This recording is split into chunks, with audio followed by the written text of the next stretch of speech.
Hi, I'm Debbie, and I'll be your guide in the construction of Block 4 of your London Blues Block of the Month. It's also called the Teapot Block. The fabrics that we will be using today are fabric 2, 5, 7, and 10. We will be using two of the methods to construct the block. One is your sew and flip corners, and the other is flying geese. So let's demonstrate our flip and sew corners first. You will take two of your small squares, put them on your larger squares, draw a line from corner to corner, and then we're going to sew on the line. Take and flip it. I like to finger press. And if you're satisfied, then go ahead and trim your excess back away. And what you will have then is a block like this. Okay?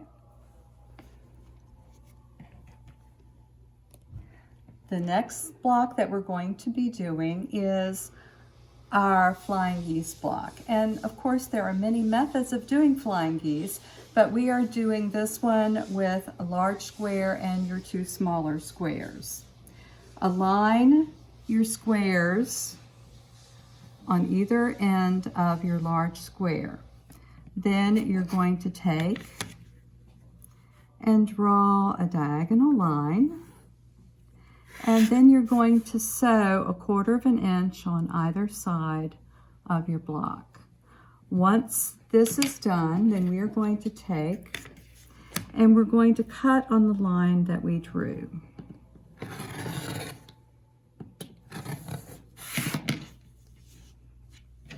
And I need to change the blades on my rotary cutter. Okay. So you're going to end up with two pieces like this. What I then do is I take, and I do like to finger press a lot. I feel that there is less distortion when it comes to my blocks.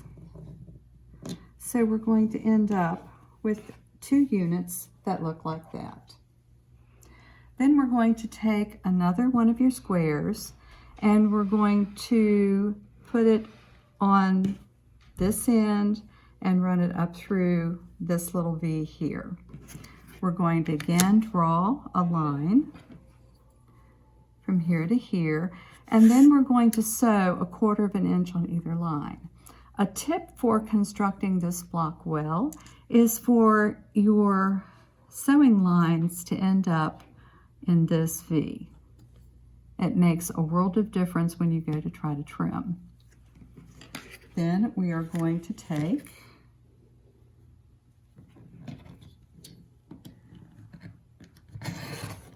and trim this into two.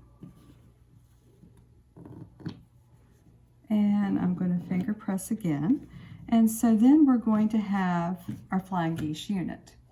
So now this unit does need to be trimmed. The first flip and sew was fine. It is perfect, but this needs to be trimmed down. There are many rulers that you can use to trim down. I like the Deborah Tucker wing clipper. And to use this, we are going to align this. Get it aligned right. Okay. We are going to align it so that this V is here. Then I'm going to trim here and here. Let's see if I can do this backwards.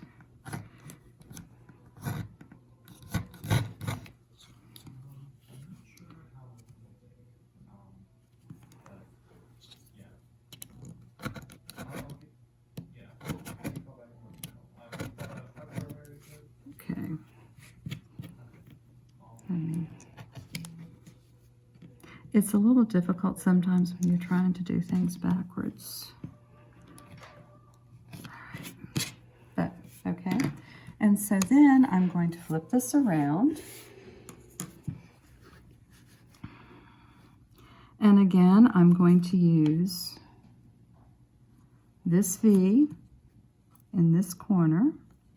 Of course, this line and the trim line are going to be right. And then I'm going to scooch this up a little hair. And then I'm going to trim it and trim. So that now you have a trimmed flying goose. And I'm going to repeat this for all of them. The next thing I'm going to do is take, of course, you will make 4 of these, and then you're going to make 4 of this one. Then I'm going to take and just sew them together and just seam them together, press them open, and you have your other unit. Okay? Sewing this together, of course, the missing piece is your middle, and this is a fussy cut block. When you're sewing, you will sew it together as a 9 patch. You're going to sew this over this, this over this, this over this, and then you'll sew the other sides together, this, this, this, this, this, and then you'll sew your pieces together for your block.